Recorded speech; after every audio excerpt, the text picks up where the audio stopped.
수고하셨습니다. 네, 오늘 전세대 예배를 맞이하여 함께 하나님 예배하는 낙원교회 모든 가족들을 주님의 이름으로 환영하고 축복합니다. 모니터 좀 안 들린다고 했더니 너무 많이 올려주셨나 봐요. 좀 울리는 것 같아요. 네. 이 시간 다시 한번 우리가 믿음의 가족들과 인사할 때 사실 이 시간에 모든 낙원의 가족들이 함께 모여 예배하기가 힘들거든요. 한 살이 되지 않은 우리 어린 아이부터 이제 90세 후반이 되어지는 우리 어르신들까지 함께 모여서 예배하고 있는데, 우리가 예수 그리스도 안에서 함께 모여 예배할 수 있는 것이 얼마나 놀라운 은혜인가를 기억하고 이 시간 양옆에 있는 분들, 앞뒤에 있는 분들과 함께 인사 나누실 때 우리가 예수 안에서 한 가족입니다. 인사합니다. 우리는 예수 안에서 한 가족입니다. 그리고 우리가 이렇게 함께 예배할 수 있는 것이 얼마나 놀라운 하나님의 은혜인지, 그리고 우리가 우연과 같이 이 자리에 있는 것 같이 보여지지만 이 모든 것이 하나님의 은혜와 섭리인데, 내 옆에 있는 사람, 우리가 함께 예배하는 이들이 우리에게 주신 하나님의 놀라운 선물임을 우리가 기억하면 다시 한번 사랑을 고백하며 함께 이야기해 주죠. 당신은 하나님 주신 멋진 선물입니다. 옆에 아빠가 앉아 있으면 당신이라고 하지 말고 아빠는, 엄마는. 오늘 나눌 말씀 함께 보도록 합니다. 마태복음 5장 1절부터 6절까지 말씀 보도록 할게요. 마태복음 5장 1절로 6절까지 말씀입니다. 예수께서 무리를 보시고 산에 올라가 앉으시니 제자들이 나아온지라 입을 열어 가르쳐 이르시되, 심령이 가난한 자는 복이 있나니 천국이 그들의 것이며, 애통하는 자는 복이 있나니 그들이 위로를 받을 것이며, 온유한 자는 복이 있나니 그들이 땅을 기업으로 받을 것이며, 의에 줄이고 목마른 자는 복이 있나니 그들이 배부를 것이며. 아멘. 오늘 말씀 제목 함께 우리 친구들 글씨 읽을 수 있는 친구들 있죠? 함께 말씀 제목 한번 읽어보도록 할게요. 함께 읽습니다. 나는 배고프고 목마릅니다. 아침에 좀 늦게 일어난 친구들이나 이렇게 좀 평소에 이렇게 11시에 교회 나오는 게 익숙하지 않은 분들 같은 경우는 아침밥 안 먹고 교회 나오신 분들 계실 거예요. 좀 배고픈 분들도 계시고, 예배 마치고 국수 먹어야겠다고 생각했는데 또 오늘은 밥도 없대요. 근데 이 배고픈 우리의 이 육신의 상태가 오늘 나누는 말씀에 좀 도움이 되지 않을까, 도리어 우리가 하나님 앞에 예배 잘 드릴 수 있는 재료가 되어지지 않을까 하는 생각을 해봅니다. 오늘은 우리의 마음의 배고픔, 우리의 영혼의 허기짐에 대해서 함께 생각해 보도록 하겠습니다. 영어 하나 보여드릴게요. 읽어볼까요? Who am I? 나는 누구인가 라고 하는 그런 뜻인데, 우리가 내 가족을 소개하거나 혹은 내 친구들을 다른 사람들에게 소개할 때에는 이게 어렵지 않아요. 그런데 막상 내가 누구인가를 설명하는 것은 생각밖에 참으로 어려운 일이 되어집니다. 우리 어린 아이들에게 자기를 소개해 보라고 하면 대부분 좀 비슷하게 이제 소개를 할 것 같아요. 나는 가락초등학교 1학년 3반 오승일입니다. 뭐 그런 식으로 소개하겠죠. 목사님이 진짜로 가락초등학교 나왔습니다. 요즘 아이들은 분명 목사님 때보다는 훨씬 더 자기에 대해서 소개를 잘 하기는 하지만, 막상 어른이 되어진다라고 해서 자기를 제대로 소개할 수 있는 것은 아닌 것 같아요. 아니, 왜냐하면 나이가 먹어도 여전히 내가 누구인가에 대해서 제대로 아는 것은 참으로 어려운 인생의 숙제가 되어지기 때문에 그러합니다. 그런데 내가 누구인지를 제대로 알아야 내가 어떻게 살아가야 하는지를 우리는 알게 되어지고, 그리고 우리가 무엇을 위하여 살아야 하는지도 배우게 되어지죠. 그래서 내가 누구인가를 제대로 아는 것은 우리의 인생에서 너무나 중요한 문제가 되어집니다. 우리가 함께 읽었던 오늘 본문의 말씀은요, 예수님께서 이 땅에 오셔서 처음 하신 설교예요. 예수님의 첫 설교인데, 이 첫 설교가 마태복음 5장부터 7장까지 계속되어집니다. 예수님의 첫 설교여서 그런지 몰라도 상당히 길어요. 이 설교를 보통 우리가 이야기할 때 산상설교라고 이야기하는데, 말은 어렵지만 산 위에서 하신 설교이기 때문에 우리는 보통 산상설교라고 이야기합니다. 오늘은 그 설교 전체를 살피기는 너무나 어려워요. 그래서 그 앞부분, 처음 부분만 보도록 할 터인데, 1절 말씀 이 시간 함께 한번 읽어보도록 할까요? 1절 말씀 보여주세요. 함께 읽습니다. 예수께서 무리를 보시고 산에 올라가 앉으시니 제자들이 나온지라. 예수님께서 이제 사람들을 보시고 산 위에 앉으셨고요. 그리고 나서 사람들이 예수님의 말씀을 듣기 위해서 예수님 앞에 나오게 되어집니다. 아마도 예수님께서는 오늘 설교가 길어질 것을 아시고 자리에 앉으신 것이 아닐까. 저는 지금 서서 설교하니까 예수님보다는 훨씬 설교가 금방 끝날 것 같아요. 이제 중요한 것은 예수님께서 사람들을 보시고 다음에 자리에 앉으셨다. 그리고 사람들이 예수님께 나와왔다. 여기서 보다라고 하는 것은 여러분 그냥 눈으로 그냥 보다, 내 앞에 무엇이 있는가를 확인하다라는 뜻이 아닙니다. 예수님께서는 사람들의 마음을 보셨어요. 예수님은 하나님이시기 때문에 그 자리에 있는 사람들의 마음을 보시고 그들에게 정말 필요한 것이 무엇인지를 알려주시기 위하여 지금 자리에 앉아서 설교를 시작하시는 겁니다. 우리 아이들은 달리기 좋아하잖아요. 어른들은 이제 좀 잘 못 뛰어요. 이게 어저께 제가 이제 아내하고 얘기하면서 제가 죄송합니다. 연세 많으신 분들한테 이거 하면 안 되는 얘기인데 이게 무슨 다음 동작을 할 때 이제는 의성어가 나와요. 아이구라고 하는 거나. 저도 이렇게 보면 누워있다 일어날 때나 어디에 오랫동안 앉아있다 일어나게 되어지면 저도 모르게 이제 어떠한 소리들을 만들게 되어지는데 우리 아이들은 뭐 너무 대단하잖아요. 뭐 1층부터 6층까지 뭐 하루 종일 뛰어다닙니다. 근데 우리 아이들 같은 경우 뛰어다니다가 이렇게 넘어져서 다리가 아프게 되어지면 어디 가죠? 어렵죠, 질문이. 넘어져서 아파. 그럼 어디 갈까? 집에 가죠. 근데 집에 말고 어디 가요? 병원 가잖아요, 병원. 병원 가서 가장 먼저 하는 게 뭐예요? 접수하는 거 맞아요, 중요해요. 근데 병원 가서 아파. 근데 그럼 병원 가서 찍어요, 사진을. 셀카 말고 뭘 찍어? 엑스레이를 찍죠. 그래요. 엑스레이를 찍어야 눈으로 확인하지 못하는 내 몸의 안의 상태, 다리가 어디가 아픈지 무엇이 잘못됐는지를 우리는 알게 되어지는 것입니다. 예수님께서 지금 사람들을 보셨다라고 하는 것은 마치 엑스레이를 찍는 것처럼 그 자리에 있는 사람들의 마음을 다 보셨다라는 거예요. 그리고 예수님께서는 그 자리에 있는 사람들의 마음을 다 아시니까 지금 그 사람들에게 필요한 것이 무엇인지에 대해서 정확하게 알고 계시는 거죠. 우리 아이들도 오늘 많고 이 자리에 엄마들 많이 계시니까 우리 아이들 좀 밥투정 많이, 입맛 짧은 아이들 있잖아요. 밥투정 많이 하는 아이들 밥 먹이기 얼마나 어려워요. 그렇죠? 괜찮아요? 우리 아이들은 다 잘 먹나요? 밥투정하는 아이들, 입 짧은 아이들, 그 애들 잘 먹일 수 있는 방법 제가 알려드릴까요? 궁금하세요? 다 잘 먹어요? 없어 못 먹어요? 입 짧은 아이들 어떻게 하면 여러분 그거 잘 먹을 수 있겠어요? 그냥 굶기면 되잖아요. 굶기면 밥 달라고 할 때까지. 근데 그게 여러분 맞는 방법입니까? 맞는 방법인데 또 틀린 방법이에요. 왜냐면 엄마한테는 이게 안 돼요. 그냥 안 먹겠다라고 하는 아이, 계속해서 울고 있는 아이에게 너 밥 안 먹으면 아무것도 안 된다라고 하는 거 한두 번 우리가 엄포로 이야기할 수 있을지언정 그냥 밥 안 먹으면 너 아무것도 먹을 수 없어, 이걸 여러분 계속해서 지킬 수 있는 엄마는 존재하지 않습니다. 그냥 아이가 계속 울고 있으면 그냥 마이쮸라도 하나 먹여가, 젤리라도 하나 먹여서 그냥 아이 달래가면서 또 필요한 밥을 아이에게 줘야죠. 그러니까 부모가 자녀에게 가장 좋은 것, 필요한 것을 주기 원하지만 가장 좋은 것이 그 자녀에게 필요한 것이 아닐 수 있고, 또한 우리가 언제나 원한다 한들 자녀에게 가장 필요한 것을 줄 수 없다라는 것을 심지어 부모들도 체감하게 되어집니다.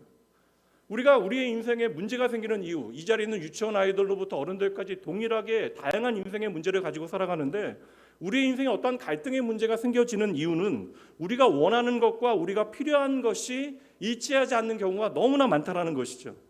근데 오늘 예수님께서는 그 자리에 모여있는 모든 사람들, 오늘 이 자리에 성령 하나님께서 함께 하시고 예수님께서 우리에게 말씀하시기 때문에 예수님께서는 오늘도 여러분의 모든 마음을 아시고 여러분들에게 정말 필요한 것이 무엇인지를 알려주시기 위하여 예수 믿는 저와 여러분의 인생의 필수템이 무엇인지를 지금 말씀해 주시는 것입니다. 오늘 이 시간 여러분과 함께 나누려고 하는 것은 우리가 인생을 살아갈 때 정말 나에게 필요한 것이 무엇일까? 그래서 예수님께서는 지금 그것을 알려주시기 위하여 자리에 앉으셔서 가장 먼저 이제 많은 이야기를 해주시는데 오늘 나누게 되어지는 첫 번째 이야기는 예수님께서 그 설교를 시작하시면서 그들을 향하여 무엇이 우리의 인생의 진짜 복인가? 그러니까 우리가 복 있는 사람으로 하나님 앞에 나오게 되어졌는데 그렇다면 우리가 예수를 믿어서 누리게 되어지는 진짜 복이 무엇인지를 지금 말씀해 주고 계시는데요. 그 말씀 한번 보도록 합니다. 예수님의 설교 시작이에요. 3절과 4절 우리 친구들과 모든 낙원의 가족들 함께 읽도록 합니다. 시작. 가난한 자는 복이 있나니 천국이 그들의 것이며 애통하는 자는 복이 있나니 그들이 위로를 받을 것이며. 예수님께서는 계속 복이 있다라는 말씀을 하시는데 오늘 말씀해 보면 예수님께서 8가지 복 있는 것에 대한 이야기를 하시거든요. 그러니까 복 있는 삶을 살기 위하여 우리의 삶에 반드시 있어야 되는 것들 8가지를 말씀하시는데, 그래서 이 말씀을 우리가 보통 8복이라고 이야기합니다. 근데 여러분, 이게 8복이 되어졌건 10복이 되어졌건 이건 중요한 게 아니에요. 복이 8가지인가 10가지인가 20가지인가 100가지인가 이건 전혀 중요한 것이 아닙니다. 예수님께서 오늘 예수님 앞에 나온 사람들, 그들의 마음을 보시고 그들의 인생에 가장 필요한 것이 무엇인지를 알려주시기 원하시는데, 오늘 설교의 핵심은 너희가 이렇게 하면 복을 받을 수 있다라는 내용이 아니라 너희는 이제 이렇게 살아갈 수밖에 없다라고 하는 것을 알려주고 계신다라는 것이죠. 그러니까 예수님을 믿게 되어지면 제가 처음에 말씀드린 대로 who am I? 내가 누구인가를 이제 알게 되어진다. 그러니까 내가 누구인가에 대한 대답을 예수님 안에서 알게 되어진 사람은 이전과는, 이것을 알기 전과는 전혀 다르게 살아갈 수밖에 없다라는 말씀이 바로 오늘의 말씀이고, 그래서 너희는 복 있는 사람이다라고 말씀하시면서 8가지 복의 길을 우리에게 설명해 주시는 거예요. 한번 질문을 드려볼게요. 우리 한국하고 일본하고 축구 시합을 하면 어디를 응원해요, 여러분? 일본 분도 계실 수 있으니까 괜찮아요. 어디를 응원하세요? 한국을 응원하시잖아요. 그럼 만약에 여러분들이 한국에 살고 있으니까 한국을 응원한다면, 여러분들이 만약에 일본에 가서 한 10년 정도 산다면 한국과 일본이 축구를 하면 어디를 응원하십니까? 왜 그러세요? 내가 한국에 살건 일본에 살건 중국에 살건 미국에 살건 나는 어느 나라 사람이기 때문에 그래요. 대한민국 사람이기 때문에 우리는 어디에 있건 간에 한국을 응원하는 거예요. 이것은 정체성의 문제입니다. 내가 누구인가를 알기 때문에, 내가 대한민국 사람이라고 하는 사실을 알기 때문에 우리는 대한민국을 응원하게 되어지는 것이죠. 다시 말하면 나의 정체성은 내가 어떻게 살아가는가에 대한 삶의 방향을 결정하게 되어지는 거예요. 이제 우리가 예수 그리스도 안에서 하나님의 나라의 백성이 되어졌는데, 그래서 우리가 이 자리에 앉아서 하나님을 예배하고 있는 것인데, 이거 너무나 좋은 일이잖아요. 우리가 예수를 믿고 하나님을 예배할 수 있는 것이 얼마나 좋은 일입니까? 그래서 오늘 예수님께서는 우리가 이렇게 하나님의 나라의 백성이 되어지는 것이 정말 복이 되어지는 것인데, 막상 우리의 삶에 예수님의 이야기를 들어보니까 이게 상당히 좀 우리의 마음을 찜찜하게 만든다는 거예요. 불편하게 만든다는 거예요. 우리 어린 친구들은 조금 이해하지 못할 수도 있어요. 그러니까 우리 이 자리에 있는 어른들의 책임이 뭐냐면, 오늘 말씀을 잘 들으시고 우리 친구들이 아까 전에 목사님 말씀하신 거 이해가 안 된다라고 하는 것을 여러분들이 잘 설명해 주시는 일을 해야 합니다. 그러니까 예수님이 우리에게 주신 복을 우리가 받아 누리면 행복해야 되는데, 예수를 믿는 것은 참 좋고 감사한데 막상 예수님께서 우리의 삶에 허락하신 복이라는 게 우리가 신앙생활하면서 늘 언제나 좋을 때만 있는 것이 아니더라라는 거예요. 우리가 예수님을 처음 믿게 되어질 때 기대했던 것들이 있잖아요. 우리가 예수 믿으면 우리가 조금 더 잘 살게 되어지고 내가 원하는 일들이 이루어질 것이라고 생각했는데, 예수를 믿고 난 다음에도 좋기는 한데 내 삶에 내가 원하는 일들이 다 이루어지지 않아요. 우리 친구들 가운데 괜찮아? 손 들어봐. 내가 반에서 1등하는 친구 한번 손 들어봐. 1등하는 친구. 머리 만지지 말고, 긁지 말고. 1등하는 친구. 아니, 스스로 한 명도 없진 않을 거 아니야. 1등하는 친구. 은혜가 필요하군요. 뭐 그럼 1등 한다는 친구 있으면 전 전교 1등 물어보려고 했는데 1등하는 애가 없으면 전교 1등도 없겠네요. 맞죠? 그럼 예수 믿으면 얘들아, 너희들 학교에서 공부도 더 잘해야 되고 1등도 하고 인기도 더 많아져야 되잖아. 그럼 우리 친구들 중에서 반에서 반장하는 친구 있어요? 아무도 없어. 우리는 낮은 자리에 항상 임하는구나 너희들. 그럼 반장, 학생회장 있어? 그래 대단하다. 근데 우리 친구들 그러니까 원래 예수 믿은 다음에 갑자기 우리가 반장되고 그런 건 아니잖아. 맞죠? 우리가 예수 믿으면 공부도 더 잘할 것 같은데 여전해. 성적은 또 성적이 떨어진 친구들도 있을 거야. 그리고 우리가 인기도 더 많아질 것 같은데, 내 외모도 조금 더 잘생겨지고 예뻐져야 할 것 같은데, 막상 예수님 믿어도 교회 나오는 게 행복하긴 하지만 공부 반에서 1등하는 거 아니고 내가 반에서 제일 인기 있는 친구 되어지는 것도 아니에요. 우리 이 자리에 있는 고3 아이들이나 청년들이나 경험해서 알고 있잖아요. 고3 때 우리가 그렇게 나름 열심히 공부하고, 물론 공부하는 것보다 공부에 대한 걱정을 더 많이 했지만 공부하는 책상 위에 말씀도 써놓고 내가 날마다 기도도 하면서 내가 마음에 소원하는 것을 하나님 앞에 좀 믿음으로 아뢰는데, 여러분 내가 원하는 대학 다 들어가게 되어진 거 아니라고요.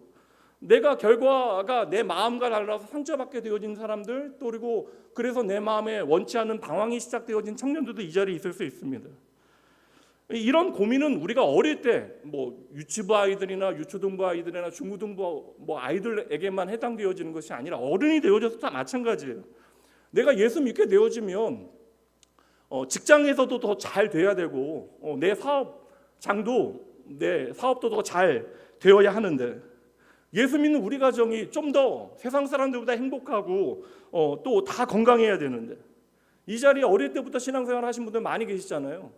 그래서 지난주 임직식 때 우리 오신 저희 교회 출신 목사님께서 어릴 때 봤던 우리 아이들이 어느새 교회 안에 안수집사가 되어지고 권사가 되어지고 그거 보고 좀 감동받으셨다라 이야기하던데, 열심히 교회 생활하고 그렇게 자라서 좋은 사람 만나서 결혼하신 분들, 특별히 여자분들, 여러분들 어릴 때 그렇게 내가 원했던 잘생긴 오빠랑 결혼한 거 아니시잖아요. 지혜로우시네요. 반응 안 하는 게 답입니다. 근데 뭐 저희 낙원교회 성도들은 뭐 저를 포함해서 남자 성도들은 나름 선방한 것 같은데 여자 성도들은 모르겠어요. 근데 제가 오늘 예수 믿는 게 조금 찜찜하다라고 처음에 말씀드린 이유는, 내가 원하는 것들이 예수 믿지 않는 사람들보다 더 많이 나에게 주어지지 않았기 때문에 내 마음이 찜찜한 것이 아니라, 여기가 이제 가장 중요한 핵심인데요. 예수를 믿는다라고 해서 우리의 삶에 주어진 것들이 언제나 우리의 삶에 다 좋지는 않더라. 다시 말하면 예수를 믿고 난 다음에 내가 예전에 좋아했던 것들을 여전히 똑같이 좋아할 수는 없다라는 사실이 우리에게 불편하고 찜찜하게 느껴지는 데가 있다라는 거예요. 그러니까 옛날은 그냥 공부 잘해서 좋은 대학 들어가고 돈 많이 벌고 좋은 직장 들어가나 사업에서 성공하거나 그래서 내가 잘 먹고 잘 살면 그냥 내 인생 행복할 것이라고 생각했는데, 내가 예수님 믿게 되어지고 예수님 사랑하게 되어지고 예수님의 말씀이 내 삶에 중요해지면서 예수님 없는 세상 사람들이 즐거워하는 그것만으로는 내가 더 이상 기쁘지 않다는 거예요. 그것만으로 행복해지지 않는다라는 거예요. 물론 여러분 성적 올라가면 행복하죠. 근데 그것만으로 내가 충분하지 않다라는 거예요. 좋은 직장 들어가고 좋은 사업장 안에서 내가 성공하게 돼서 돈 많이 벌면 행복하긴 한데 그것이 내 삶의 전부가 되어지지 않는다라는 것입니다. 그래서 교회 다니면 다닐수록, 예수님 사랑하면 사랑할수록, 주님의 말씀이 나에게 소중해지면 소중해질수록 내가 신앙생활 하는 것은 갈수록 어렵다라고 하는 생각을 하게 되어지는 거예요. 내가 예수를 믿어서 이제는 더 이상 세상의 방법만으로 살아갈 수 없다라는 사실을 깨닫는 거, 돈 많이 벌고 성공하는 거 좋기는 하지만 이것만으로는 내가 온전히 만족할 수 없다는 사실을 아는 것, 그렇게 내 마음이 찜찜해지고 불편해지는 것, 이것을 예수님께서 오늘 말씀에서 예수 믿는 복이라고 우리에게 설명해 주시는 거예요. 그러니까 예수님께서 우리에게 어떤 말씀을 해주시냐면, 가장 먼저 얘야 이제 더 이상 너는 세상에 나 없는 사람들과 똑같이 살아갈 수 없다. 그리고 그것이 너의 복이다. 이 말씀을 해주시는 거예요. 그래서 오늘 예수님께서는 당신을 찾아오는 사람들을 보시고 그들에게 가장 필요한 것이 무엇인지를 알려주시기 위하여 설교하고 계시는 것이죠. 이제 이 사람들은, 하나님의 나라의 백성들은 세상의 것들로 하나님 없는 사람들이 만족할 수 있는 것만으로는 100% 내 마음을 가득 채워낼 수 없기 때문에 이들이 이제 그들의 인생을 무엇으로 채워야 하는가에 대해서 알려주시는 거예요.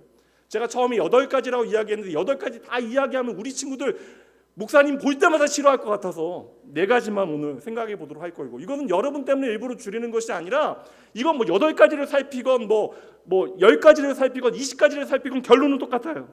그러니까 여러분 오늘 말씀을 통해서 예수님께서 우리에게 보여주시는 우리의 인생의 가장 중요한 복이 무엇인지, 우리의 인생의 신앙생활하는데 필수템이 무엇인지 잘 살펴보셔야 되고, 나머지 살피지 않는 4가지는 나누어드린 하나님 입맛 챌린지 같이 하시면서 여러분들이 함께 참여해 보시면 됩니다.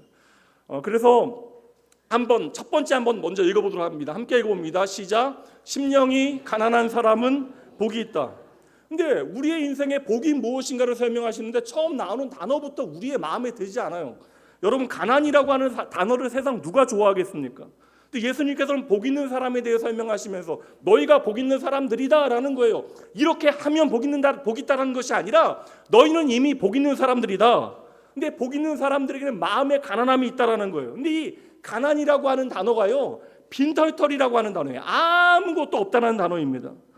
근데 여기서 이제 마음의 가난이라고 이야기했으니까 마음의 가난은 돈이 많다, 돈이 적다 이거는 상관이 없는 것 같아. 여기서 가난한 마음이라고 하는 것은 여러분 반대로 내가 돈이 아무리 많다 할지라도 하나님 없으면 절대 안 된다라고 하는 마음을 지금 오늘 가난한 마음이라 설명하고 있는 거예요. 그러니까 예수님을 믿는다라고 하는 것은 여러분 내가 가진 것, 돈을 많이 벌고 세상에서 성공하고 그런 것들로 내가 내 인생을 책임지는 것이 아니라 예수를 믿는다라고 하는 것은 내가 돈이 많거나 세상에서 성공하거나 그래서 많은 사람들이 나를 부러워하거나 그렇지 않거나 나는 평생 누구 의지하며 살겠다라는 거예요? 예수님 의지하며 살겠다라는 거예요. 그 고백이 바로 가난한 마음이 되어지는 것입니다. 그래서 저는 예수님을 제대로 믿는가 안 믿는가 알 수 없어요. 예배 나오는 것만으로 우리가 확인할 수 없잖아요. 정말 그 사람이 예수님을 믿는 사람인가 하나님을 사랑하는 사람인가 우리가 확인할 수 있는 방법은 그 마음의 가난함이 예수님을 향하고 있는가를 확인해 봐야 돼. 다시 말하면 예수님을 제대로 믿는다라는 것은 심지어 세상 모든 사람들이 좋아하는 돈이 없어도 그 얼굴에는 가난함이 없어야 돼. 제가 그 친구 목사 중에 지금 인천에서 목회를 하고 있는 가장 친한 목사님이 있는데 이 목사님이 전도사 시절에 신학대학원에 다닐 때 등록금이 없었어요. 그래서 매 학기마다 그렇게 고생하면서 그렇게 어렵게 뭐 교회에서 사역하고 이것저것 하면서 이제 생활비 이제 벌고 등록금 마련하고 했는데 근데 중요한 것은 그 친구 목사님은요 어릴 때부터 얼굴에 그렇게 어렵고 힘든데도 언제나 넉넉한 미소가 있었어요. 그래서 저는 처음에 봤을 때는 대학 때 처음 봤을 때 안 친했을 때는 그 집안이 그냥 부자라고 생각해요. 얼굴이 그냥 부티가 나요. 부자같이 생겼어. 근데 중요한 것은 친해진 다음에 저는 알거든요 상황을. 당장 다음 달에 등록금 내야 되고 이번 달에 생활비 없고 어머니 아버지 일로 인하여 또 병원비로 인하여 책임져야 되는 일. 그 20대가 얼마나 힘든 일이에요. 그런데도 불구하고 자기 쓸 생활비가 없음에도 불구하고 사례금 받게 되어지면 호빵이나 뭐라도 사가지고 와가지고 친구들과 같이 나눠 먹고 하는 일들을 하셨다고요. 그러니까 이게 참 놀라운 게 뭐냐면 눈에 보기에는 가난함이 있는데 그 얼굴에는 가난함의 빛이 없다라는 거예요. 도리어 그 마음은 넉넉해졌다라는 것입니다. 그래서 어떤 사람이 좋은 그리스도인인가 아닌가를 제가 명확하게 설명할 수는 없을 것 같아요. 근데 좋은 그리스도인의 공통점은 언제나 하나님을 향한 가난한 마음으로 살아간다. 내가 하나님만으로 만족하고 하나님 없으면 내 인생은 정말 안 된다라고 하는 마음으로 살아가는 것이 가난한 마음이 되어지는 것이죠. 그러니까 하나님을 향한 가난한 마음은 반대로 이야기할 때 우리가 아무리 돈이 많다 한들 하나님 없으면 안 된다라고 하는 고백이 우리 안에 선명해야 하는 거예요. 한번 따라해 보세요. 마음이 가난한 것은 바로 이것입니다. 아니 나는 하나님 없으면 안 됩니다. 보여줄 줄 알았는데 안 나와가지고 나는 하나님 없으면 안 됩니다. 하나님을 향하여 가난한 마음으로 살아갈 때 바로 그 마음의 천국 하나님의 나라가 임한다는 거예요. 다시 말하면 하나님의 평안이 우리의 마음에 임하게 되어진다는 거예요. 그리고 우리가 하나님을 향하여 가난한 마음으로 살게 되어지면 하나님 없으면 안 됩니다라는 고백이 우리의 삶에 선명해지면 우리는 세상을 향하여서도 넉넉하게 되어지는 것입니다. 두 번째 살피도록 할게요. 함께 읽어봅니다. 애통하는 사람은 복이 있다. 애통이라고 하는 단어 우리 친구들은 모를 수도 있어요. 애통이라고 하는 것은 무지에 슬프다라는 거예요. 애통이라고 하는 것은 마음이 상한다라는 거예요. 우리가 예수님을 믿지만 여러분 애통하는 일이 마음이 상하는 일이 있어요 없어요? 우리 유초등부 아이들 마음이 상하는 일이 있어 없어요 얘들아? 목사님이야. 얘들아 마음 상하는 일이 있어 없어? 있잖아. 그래 있어. 예수 믿지만 우리의 마음이 너무나 슬플 때 예수 믿지만 우리의 마음이 상할 때가 있다라는 거예요. 그러니까 우리가 예수님을 믿지만 세상을 살 때는 우리가 애통하는 일들이 있을 수밖에 없다라는 것입니다.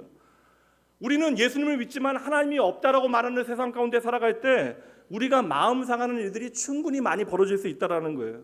그러니 우리는 하나님의 은혜로 살아가고 예배당 나와서 찬양하고 예배할 때는 내 마음이 가득 채워지는 것 같지만 우리가 세상을 살아가다 보면 우리의 마음에 두려움도 찾아오게 되어지고 염려나 걱정이나 불안이 찾아와서 내 마음이 어려워지는 시간들, 내 마음이 상하는 시간들, 내 마음에 상처가 남게 되어지는 사건들이 있다라는 거예요. 이 자리에 동생 있는 친구도 한번 손 들어볼까? 동생 있는 친구들. 그래요. 동생 다 이쁘지만 이쁘다고 전제하자 우리 얘들아. 동생 다 이쁘지만 우리 도연이 어디 있어요? 도연아. 도연이는 동생 되게 나이는 이뻐하잖아. 이쁘잖아. 근데 이제는 고개 끄덕이거나 그러지 말고 항상 이뻐? 눈으로 깜빡깜빡 해봐. 항상 이쁘지 않을 때 있잖아. 항상 이뻐? 항상 귀여워? 항상 사랑스러워? 그래. 너무 착하구나. 넌. 그래. 그럼 이제 다른 분한테 여쭤봐야 돼. 저희 교회 기혼자들 뭐 사랑하니까 결혼하셨지만 그 내 배우자 항상 사랑스러워요? 이건 너무나 쉽죠. 얼마 전에 제가 백기덕 장로님 아내 계시죠? 백기덕 장로님이 김미희 권사님과 손잡고 가는 걸 저한테 들키셨는데 제가 아는 척은 안 했어요. 뒤에서 보고 그냥 아는 척은 안 했어요. 두 분 손잡고 가시더라고요. 보이려고 하시는 건 아니죠. 한 달에 한 번씩 손잡고 교회 주변을 좀 돌자 그런 건 아니시잖아요. 언제나 김미희 집사님 권사님한테 항상 감사하고 사랑이 아이고 이분도 왜 그러세요? 저도 행복하긴 한데 언제나 좋지는 않아요. 이제는 이제 결혼 26주년이 되어지니까 이렇게 싸우고 하는 일들은 거의 줄어들긴 했는데 이제 기질이 저하고 좀 다르다 보니까 이제 원치 않는 일들로 감정 때문에 상처가 남게 되어지는 순간들이 있습니다. 우리가 인생을 살아가다 보면 마음 아픈 일들, 슬픈 일들, 뭐 이렇게 마음이 상하는 일들, 애통하는 일들이 생기게 되어지는데 이 애통이 우리의 삶의 복이 되어지기 위해서 예수님께서 이 애통하는 것이 우리에게 복이 되어진다, 마음이 상하는 것이 우리의 복이 되어진다. 그러기 위해서는 세상 사람들과 다르게 이것을 이해해야 되잖아요. 그러기 위해서 정리합니다. 세상에 살아가는 모든 사람들에게 예수를 믿건 믿지 않건 애통한 마음 상하는 일이나 슬픈 일들은 다 있어요. 부부 사이에도 부모와 자녀 사이에도 애통하는 일들이 생길 수 있어요. 근데 이 애통하는 일이 어떻게 복이 되어질 수 있는가? 핵심은 이 애통의 방향이 무엇을 향하는가를 우리가 점검해 봐야 한다는 거예요. 여러분, 내가 마음 아프고 마음 상하는 거 물론 내 사랑하는 가족들 옆에 있으면 힘 얻고 격려 받을 수 있어요. 뭐 내 사랑하는 자녀들 잠자는 모습 보고 또 내 사랑하는 아내가 남편이 나를 위하여 애쓰는 모습을 보면서 우리가 격려받을 수 있죠. 그러나 우리의 그 깊은 곳에 있는 애통은 나의 남편과 나의 아내가 나의 자녀가 내 부모가 채워낼 수 있는 것이 아닙니다. 도리어 우리는 내 사랑하는 사람들 때문에 때로는 애통하게 되어지고 마음이 상하고 아파하게 되어지는 것이죠. 그러니 오늘 이 애통함이 마음이 상하는 것이 우리의 삶에 진짜 복이 되어지기 위해서는 그 방향을 제대로 잡아야 하는 것이죠. 우리의 마음 상하는 모든 문제들, 우리의 삶의 상처는요, 우리 오은영 선생님에게 가지고 갈 것이 아니라 이 애통하는 마음을 가지고 누구에게 가지고 가야 돼요? 방향이 중요하다 말씀드렸잖아요. 이 애통하는 마음을 가지고, 상한 마음을 가지고 누구에게 가야 돼요? 하나님께 가야 한다는 거예요. 우리의 상한 마음을 가지고 하나님 앞에 나아가게 되어질 때 이 모든 것은 복이 되어질 수 있다. 이것은 세상에 하나님 없는 사람들은 절대 누릴 수 없는 하나님의 놀라운 축복이 되어지는 것입니다. 제가 사역을 시작한 지 27년 되어졌고 이제 목사가 되어진 지 21년이 되어졌어요. 그동안 얼마나 많은 가정 상담들을 했겠습니까? 가벼운 일로부터 별 심각한 일들까지 정말 뭐 말도 안 되는 많은 일들을 다 경험하고 상담하게 되어졌어요. 제가 이제 그간의 세월 가운데 적어도 한 가지를 깨닫게 되어진 것이 있다면, 여러분, 나 하나 변하는 일이라고 하면 그것은 그래도 좀 쉬운 일인데, 여러분, 모든 관계가 회복되어지는 일들은요 그렇게 쉬운 일이 아니라는 거예요. 한순간에 드라마틱하게 모든 것이 좋아질 것이라고 여러분 기대하지 마세요. 여러분, 사람들 참 안 변합니다. 죄송해요. 더럽게는 지우세요. 사람들 정말 안 변해요. 그런데 여러분 또 기억하셔야 되는 게 있어요. 사람들 정말 안 변하지만 복음의 능력은 그 고약한 사람들도 변화시키는 능력이 있음을 여러분 기억하셔야 되는 거예요. 그러니까 여러분들이 사람을 바꾸려고 애쓰지 말라는 거예요. 이러다 보면 나도 다치고 그 사람도 다치게 되어집니다. 나도 상하고 그 사람도 상하게 되어지는 거예요. 그러니 여러분의 마음에 상한 모든 것들, 내 마음에 애통하는 모든 것들을 누구에게로요? 하나님께로, 주님께로 가지고 가면 된다는 거예요. 그 애통함을 주님을 향하여 방향 잡게 되어지면 그 어느 순간에도 우리의 상한 마음은 하나님 앞에 복이 되어질 수 있다는 것입니다. 세상은 절대 여러분 내 마음, 내 상한 감정 주님께 가져갈 수 없어요. 그래서 오늘도 마음 상한, 이 자리에 있지만 마음 상한 분들, 그래서 오늘 애통하는 분들, 그 모든 애통하는 마음을 주님께로 가지고 나아가는 여러분 되시길 주님의 이름으로 축복합니다. 그렇게 여러분 보세요. 4절 말씀을 왜 애통이 우리에게 결국에는 복이 되어지는가? 보세요. 애통하는 자가 주님께 나아가는 것도 복이지만 함께 읽어봅니다. 애통하는 자는 복이 있나니 그들이 위로를 받을 것이다. 그러니까 우리의 상한 마음이 하나님을 향하게 되어지면 그곳에는 언제나 무엇이 있다라는 거예요? 아버지 하나님의 위로가 있다라는 거예요. 여러분, 이것이 우리의 정체성입니다. 우리는 상한 마음을 아버지 하나님께로 가지고 갈 수 있다. 그리고 우리가 아버지 하나님께로 내 상한 마음, 내 망가진 마음을 가지고 가면 하나님은 언제나 우리에게 그 마음을 치유할 수 있는 위로를 주신다. 그러니 여러분, 이 하나님의 약속 믿고 상한 마음 주님께 가져가셔야 합니다. 그때 우리는 진짜 하나님 주시는 위로를 경험하게 되어져요. 세 번째, 함께 읽어봅니다. 온유한 사람은 복이 있다. 이 말씀 보면요, 온유한 사람은 땅을 기업으로 얻게 되어진대요. 온유한 사람은 복이 있는데 땅을 기업으로 얻게 되어진다. 이건 여러분 사실 말이 되지 않아요. 세상의 원리가 그렇지 않습니다. 온유한 사람들은 도리어 땅을 빼앗기게 되어지지, 억울한 일을 더 많이 당하게 되어지지, 온유한 사람이 땅을 기업으로 얻을 가능성은 너무나 적어요. 그래서 많은 부모들이 세상을 알고 있으니까 내 자녀가 너무나 착하거나 순하기만 하면 그것도 걱정하게 되어지는 거예요. 근데 성도들이 오해하는 것 가운데 하나가 마음이 가난하다라고 하는 걸 그냥 나의 겸손이라고 이해하는 거예요. 마음의 가난을 겸손으로 이해하고, 애통하는 마음, 이것을 이제 MBTI로 이야기하면 F 성향이라고 생각하는 거예요. 그리고 당연히 그렇게 생각하니까 오늘 온유라고 하는 것은 성품으로 이해하는 거죠. 착한 성품, 느긋하고 온화한 기질로 이해를 합니다. 그런데 여러분, 성경은 온유를 성격이나 기질로 우리에게 말씀하지 않아요. 이것은 하나님께서 우리에게 주시는 복 자체를 우리가 오해하게 되어지는 것입니다. 얘들은 나가면 안 돼. 나가면 안 된다. 너희들 방광에 큰 문제가 생기거나 그러면 괜찮아. 화장실 가야 돼? 바로 내려와야 돼? 설교 시간에 움직이고 그러면 안 돼. 목사님 설교 너무 방해돼. 알겠어, 빨리 갔다 와. 그래. 인사를 3번씩 하면 미안하잖아. 내가 빨리 갔다 와. 급한데. 어디까지 얘기했어? 온유라고 하는 것은 단지 성격이나 기질이 아니라는 거예요. 오늘 예수님께서 우리에게 복이 되어지는 이 온유라고 하는 것은 그냥 착하고 순진한 성격이 아니라, 여러분 잘 보세요. 내가 가지고 있는 힘으로 살지 않는 거예요. 내 힘을 주장하지 않는 것입니다. 온유라고 하는 단어 자체가 무엇이냐면, 여러분 성경에 보면 예수님이 온유하시고 모세가 온유하다라고 이야기할 때 그 온유는 언제나 순종에 연결되어진 단어입니다. 이 온유라고 하는 단어가 야생마가 길들여지는 것을 온유의 의미로 성경은 말씀하고 있어요. 그러니까 길들여지지 않은 야생말은요, 절대 그의 등에, 그 말의 등에 사람을 태우지 아니합니다. 그러니까 이게 자기 마음대로 말은 날뛰게 되어지죠. 그런데 그 말이 길들여지게 되어지면 마음대로 날뛰지 않게 되어지는 거예요. 여러분, 이 개념이 바로 온유가 되어지는 거예요. 그러니까 여러분, 이게 똑같아요. 세 가지가, 우리가 마음이 가난한 것과 애통하는 것과 온유가 다 똑같아요. 결국은 방향이 가장 중요한 핵심입니다. 온유라고 하는 것은 내가 착한 마음으로 살아가는 것, 그리고 뭐 순진한 마음, 그리고 부드러운 태도를 가지고 살아가는 것, 이게 아닙니다. 내가 가지고 있는 힘의 방향이 무엇을 향하고 있는가, 이걸 확인해 봐야 되는 거예요. 오늘 온유가 왜 하나님 주시는 우리의 삶에 복이 되어지느냐?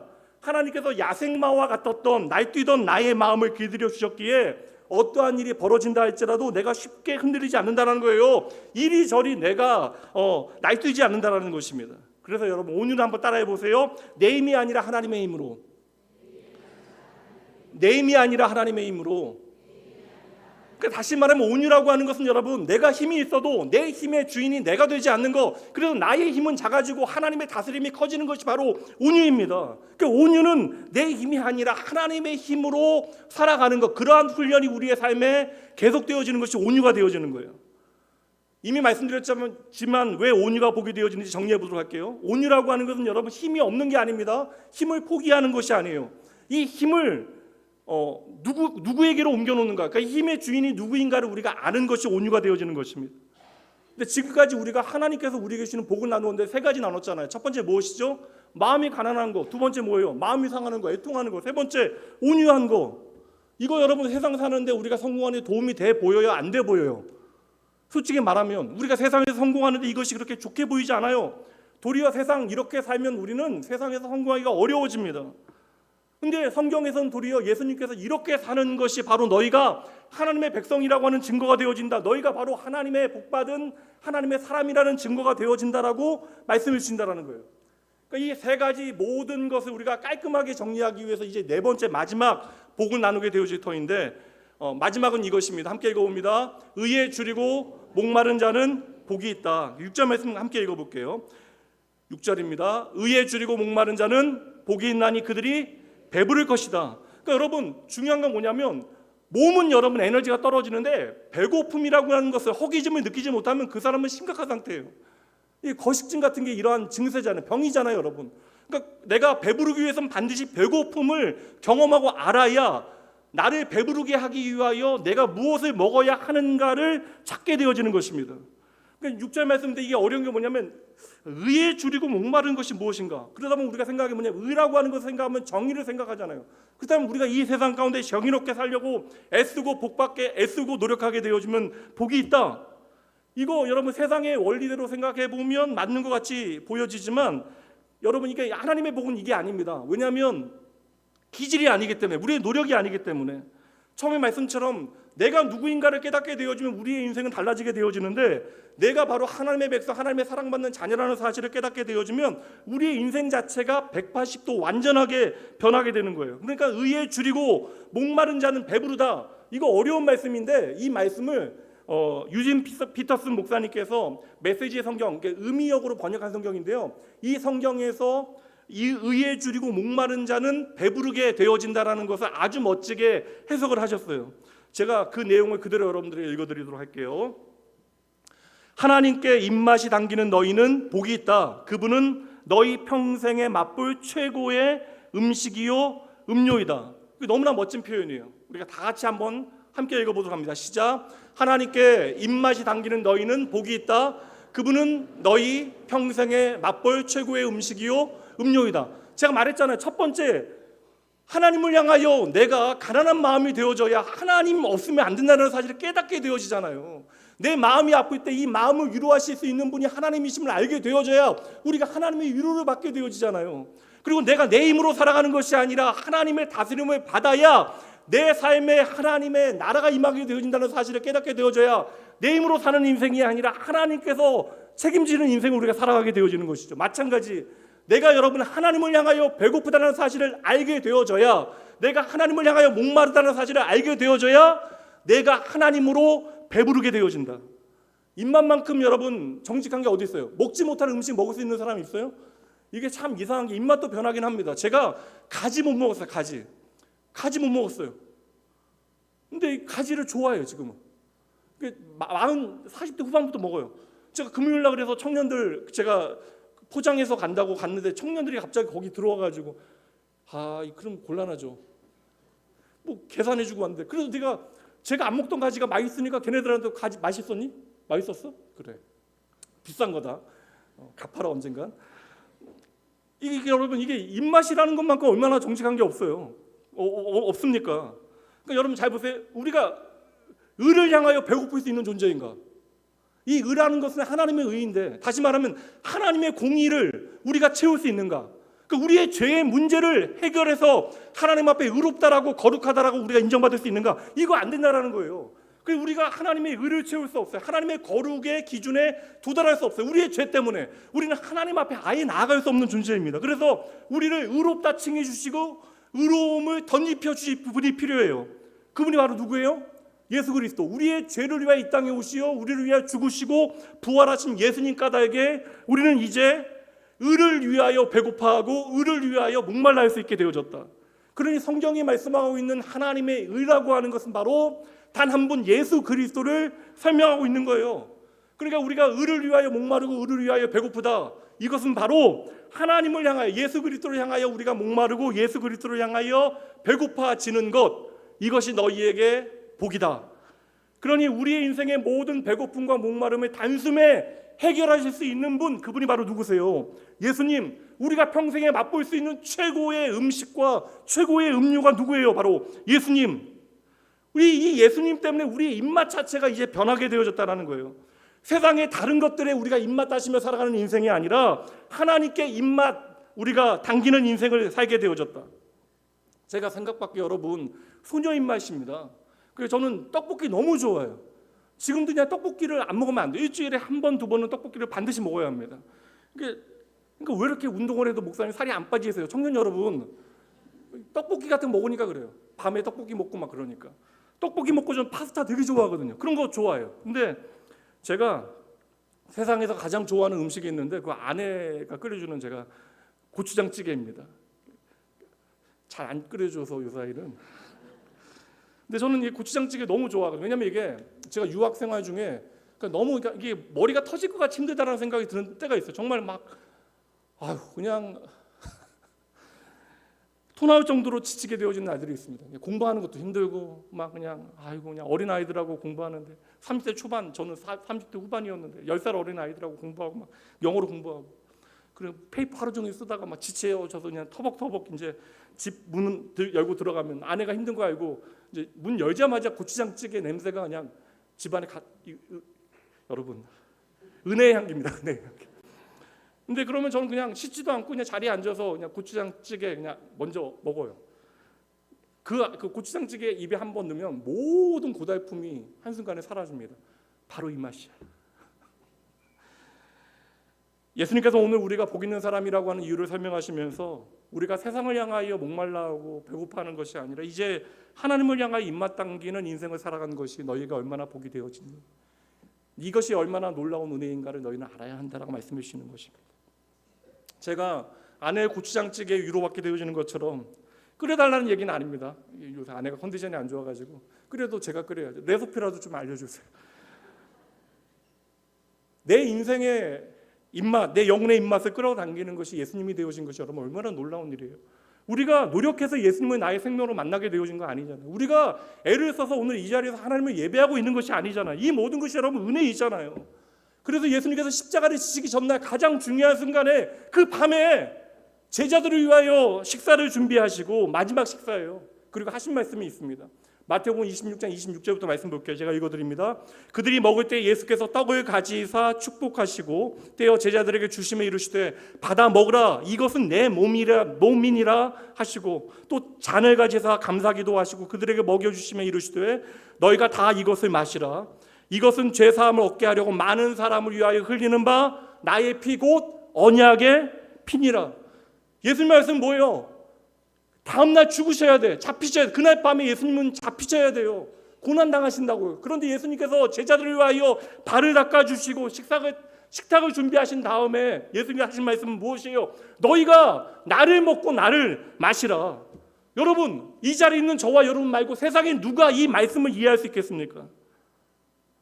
언제나 우리는 세상을 향하여 목말라하고 배고파했는데, 그래서 세상에서 조금 더 많이 얻고 많은 것들을 누려야 우리는 살 수 있다라고 믿어왔는데, 도무지 우리가 그 안에서 생명을 발견하지 못하고 하나님의 은혜 가운데 오늘 생명을 찾아 이 자리에 나와 있다고요. 그리고 예수님을 나의 생명으로 만나서 내가 오늘 예수님을 향하여 가장 배고플 수 있고 예수님을 향하여 목마를 수 있다면, 그래서 내 인생의 최고의 음식이 예수님, 내 인생의 최고의 음료가 예수님이 되어줄 수 있다면 여러분, 이것보다 더 놀라운 복이 어디 있겠습니까? 그러니까 반대로 말하자면 오늘 우리의 삶에서 하나님을 향한 입맛이 사라지게 되어지면 예수 믿는 사람들에게는 이것이 가장 위험한 일이 되어지는 거예요. 제가 오늘 여러분들에게 8가지 복을 다 말씀드리진 않았어요. 근데 하나님께서 저와 여러분에게 주신 복이 8개 뿐이겠습니까? 수백 개, 셀 수 없는 복을 우리에게 주시죠. 근데 하나님께서 오늘 우리에게 주시는 가장 큰 복은 무엇이에요? 하나님 당신이라는 거예요. 하나님을 우리에게 주시기 위하여 이 땅에 오신 분이 누구이십니까? 예수 그리스도이시죠. 예전에는 우리가 예수 알기 전에는 그냥 공부 잘하고 세상에서 인기 있고 사랑받고 성공하고 그렇게 잘 먹고 잘 사는 것이 우리 인생의 가장 중요한 목적이었는데, 이제 저와 여러분은 그렇게만 살 수 없다는 거예요. 물론 그것들이 있으면 좋죠. 근데 그것이 우리의 100% 나를 만족해 하는 이유가 되어질 수 없다. 이제 저와 여러분은 예수님께서 가르쳐 주신 대로 살지 않으면 내 마음이 찜찜해요. 그리고 내 마음이 불편해집니다. 우리가 왜 복 있는 사람들입니까? 저와 여러분의 인생에 예수님이 안 계시다면 우리는 지금보다 더 악착같이 살아가야 돼요. 다른 사람을 짓밟고서라도 더 높은 위치에 올라가야 우리는 안심하게 되어집니다. 그러나 이제 예수 안에 있는 저와 여러분은 심지어 나에 대하여 절망하게 되어지는 순간, 그래서 내가 마치 벼랑의 그 마지막 자리에 서 있다 할지라도 그곳에서 벼랑 끝에서 나를 다스리시고 나를 지키시고 나를 책임지시는 분이 하나님이시면 우리는 더 크고 깊게 경험하게 되어지는 것이죠. 그러니 여러분, 우리에게 벼랑은 추락의 장소가 아니라 우리의 믿음의 시야를 여는 전망다가 되어짐을 여러분 믿으셔야 돼요. 따라해 보세요. 제가 모시는 말을 좀 안 되니까 와닿지 않으니까 이렇게 따라해 보시죠. 내가 작아질수록 내 삶에 하나님의 다스림은 더 커집니다.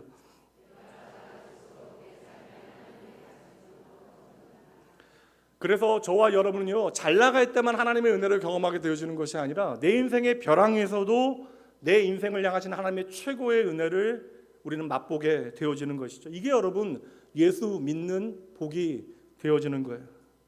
예수 믿지 않을 때에는 우리의 영혼을 배부르게 하지 못하는 불량식품에, 헛배부르게 하는 불량식품에 목숨을 걸고 살아왔는데, 이제는 나를 배부르게 하시는 분이 바로 나를 목마른 나를, 나의 영혼이 목마를 때 내 목마른 나의 영혼을 이제 이렇게 해결하는 분이 바로 예수 그리스도를 우리가 깨닫게 되어지는, 그래서 우리가 예수님께 내 인생을 걸고 살아갈 수 있게 되어지는 것, 이것이 우리의 인생의 최고의 복이 되어지는 것입니다.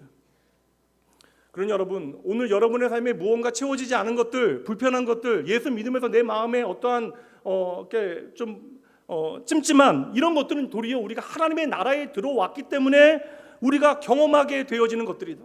도리어 우리는 이러한 불편함과 찜찜함 때문에 오늘도 나의 삶에 참된 만족이 예수 그리스도이심을 다시 한번 바라보게 되어지는 거예요. 그 불편함을 주시는 하나님의 은혜가 우리의 삶에 놀라운 것이고, 그 불편함의 결과로 우리에게 주어지는 것이 바로 예수님에 대한 목마름이 되어지는 것이고, 예수님에 대한 배고픔이 되어지는 것이죠. 그래서 여러분, 언제나 말씀드리지만 여러분, 종교적인 행위를 지키는 것으로 만족하시면 안 돼요. 주일 예배 지킨다고 일주일 아무 문제가 없는 게 아니에요. 주일날 예배드리고 가서도 우리의 삶에 어떠한 일들이 터질 수 있어요. 그러나 그 일을 바라보는 우리의 삶의 자세 자체가, 태도 자체가, 가치 자체가 변하게 되어질 것입니다. 입맛이 바뀌면 인생이 달라져요. 이제는 우리가 세상의 간식만으로는 절대 살아갈 수 없는 존재입니다. 그래서 우리의 인생에 예수님을 향한 목마름과 배고픔이 사라지게 되어지면 우리의 인생뿐만 아니라 우리의 영혼이 고장날 수밖에 없는 거예요. 그래서 이 자리에 있는 여러분, 예수님께 입맛 당기는 복되고 아름다운 삶을 살아가시는 여러분 전부가 되어주시길 주님의 이름으로 축복합니다. 이 시간 함께 찬양하고 기도하도록 할게요.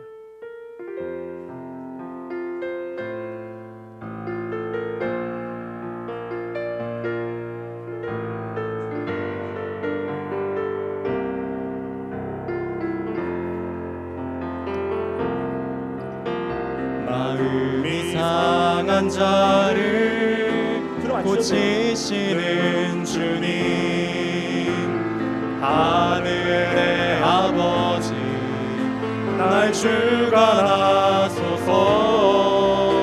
주의 길로 인도하사 자유케 하소서. 새 일을 행하사 분케 하소서. 의의 줄이고 목이 마르니 성령의 기름 부으소서. 의의 줄이고 목이 마르니 내 잔을 채워 주소서. 우리의 고백으로 다시 한번 찬양합니다. 마음이 상한 자를, 마음이 상한 자를 고치시는 주님, 하늘의 아버지 날 주관하소서. 주의 길로 인도하사 자유케 하소서. 우리의 삶에 새 일을 행하사 흔쾌 하소서. 의의 줄이고 목이 마르니 이 시간 우리에게 성령의 기름 부으소서. 우리가 예수님 당신을 향하여 의의 줄이고 목이 마르니 내 잔을 채워. 마지막으로 찬양합니다. 의의 줄이고 목이 마르니, 의의 줄이고 목이 마르니 성령의 기름 부으소서. 의의 줄이고 목이 마르니 내 잔을 채워 주소서. 이 시간 제가 기도하겠습니다. 이 자리에 나온 여러분들 가운데 이런저런 문제도 많을 거예요. 경제적인 문제로, 답이 없는 분들, 건강의 문제로, 가족의 문제로, 깨어진 관계의 문제로, 나의 삶에 그 현장에 벌어지는 수많은 문제들 가운데 오늘 하나님을 예배하고 있으나 내 마음은 이 자리에서 예배하는 것에 집중하지 못하고 하나님을 예배하는 자리에 있으나 내 마음은 끝없이 세상을 향하여 방황하고 있는 우리를 다시금 부르신 하나님의 은혜가 무엇인지 여러분 기억하셔야 합니다. 그 은혜로운 부르심에 여러분 응답하셔야 돼요. 이 시간 제가 여러분 대신하여 기도할 터이니 같은 마음으로 기도해 주시죠. 참 좋으신 하나님 우리 아버지, 오늘도 저희들 한 공간에 낙원의 모든 세대들을 불러 모아주시고 저희들로 하여금 함께 예배하게 하시고 말씀 듣게 하시니 감사합니다. 아버지, 우리가 예수님을 믿고 복받은 자가 되어졌기에 이제는 세상에 하나님 없는 사람들이 즐거워하는 것만으로는 만족할 수 없음을 이 시간 고백합니다. 그러나 저희들 여전히 세상 것에 여전히 배고파하고 세상 것에 목말라 하는 저희의 마음을 확인하게 되어지오니 하나님 없이 나의 힘만을, 내가 가진 것만을 의지하며 살아왔던 나의 삶을 이 시간 다시 한번 하나님 앞에 점검하게 하여 주시옵소서. 오늘 상한 나의 마음을, 나의 상황을 주님 앞에 그대로 내어놓습니다. 성령 하나님, 오늘 우리 안에 새로운 갈망을 부어주시어 저희들로 하여금 하나님을 향하여 배고프고 목마르게 하여 주시옵소서. 특별히 낙원교회 모든 믿음의 가정들과 형제 자매들에게 하나님을 향한 입맛을 사모하는 믿음을 허락하여 주시고 갈급함에 하나님 앞에 나아갈 때마다 말씀과 기도의 자리로 달려가게 하시고 오직 주님께 길들여진 온유의 힘으로 하나님 나의 인생을 이끌어 가시는 하나님 경험하며 하나님의 몸된 교회와 아버지 나의 사랑하는 이들을 섬기기를 즐거워하게 하시되 그리하여 하나님의 긍휼과 하나님의 샬롬을 이루는 삶을 살아갈 수 있도록 이들의 삶을 축복하여 주시옵소서. 오늘 마치 벼랑 끝에 있는 자리에서 하나님 앞에 예배하는 이들이 있습니다. 하나님, 그 마음마다 찾아가시 하나님의 위로와 소망으로 충만히 채워주시고 다시 일어날 수 있는 힘과 용기를 하나님 허락하여 주시옵소서. 이제 우리의 배고픔과 목마름이 세상이 줄 수 없는 깊은 만족으로 바뀌어져 한중간 삶의 모든 현장에서 빛과 소금으로 드러나게 하실 줄 믿고 감사드리며 우리의 생명의 양식이요 참된 음료 되신 예수 그리스도 그 아름다운 이름으로 축복하며 간절히 기도합니다. 오늘 이 시간 헌금 봉헌은요 우리 중고등부 친구들이 봉헌하는 시간에 찬양해 주시겠습니다. 기도하는 마음으로 찬양 함께 나누시고요, 이 시간 헌금 하나님 앞에 봉헌하도록 합니다.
유치부 아이들, 그리고 유초등부 아이들 이렇게 서 있기만 해도 이쁘잖아요. 근데 중고등부 아이들은 나온 게 그냥 기적입니다.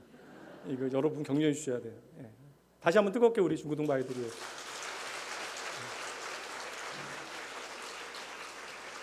잘했어. 기도할게요. 하나님 아버지, 오늘도 우리에게 생명 주시고 일용할 양식을 공급해 주시니 참 감사합니다. 하나님께서 우리에게 허락하신 은혜 가운데 이 시간 모든 좋은 것의 주인 되신 주님께 이 헌금 올려드립니다. 하나님, 작은 정성이 하나님의 나라와 복음을 위하여 아름답게 쓰여지게 하시고 드린 손길마다 하늘의 은혜로 가득 채워주시되, 하나님 이 시간 우리의 손으로 드리는 이 헌금과 함께 저희의 삶과 마음까지 드리오니 하나님, 이 작은 물질이 머무는 곳마다 하나님의 영광과 생명의 증거가 풍성하게 하여 주시옵소서. 하나님, 우리의 삶의 재능과 열정과 손과 발마저도 하나님의 선한 통로로 사용하시어 무너진 삶이 다시 세워지고 눈물 짓는 이들의 소망 가운데 다시 일어나게 하시고, 하나님, 이 헌금이 드려지는 이 순간뿐만 아니라 우리의 삶의 모든 순간에 하나님을 향한 믿음과 소망과 사랑이 아름답게 자라나서 우리의 삶의 모든 영역에서 하나님의 하나님 되심을 증거하는 복된 낙원의 가족도 되어질 수 있도록 주여 함께하여 주시옵소서. 넉넉하거나 부족하거나 주 안에서 자족하는 기쁨을 저희도 풍성히 누리게 하시고 맡기신 모든 것에 대한 충실한 하나님 청지기들 되어질 수 있도록 주여 축복하여 주시옵소서. 이 시간 드리는 우리의 손은 작고 연약하지만 이 모든 것이 하나님의 손에 들려질 때 놀라운 하나님의 역사를 이루는 줄 믿고 감사드리며 우리의 생명 되신 예수님 이름으로 축복하며 간절히 기도합니다. 아멘. 우리 다 같이 일어나셔서 믿음의 가족과 함께 축복하신 후에 축도하심으로 오늘 전세대 예배 마치도록 합니다.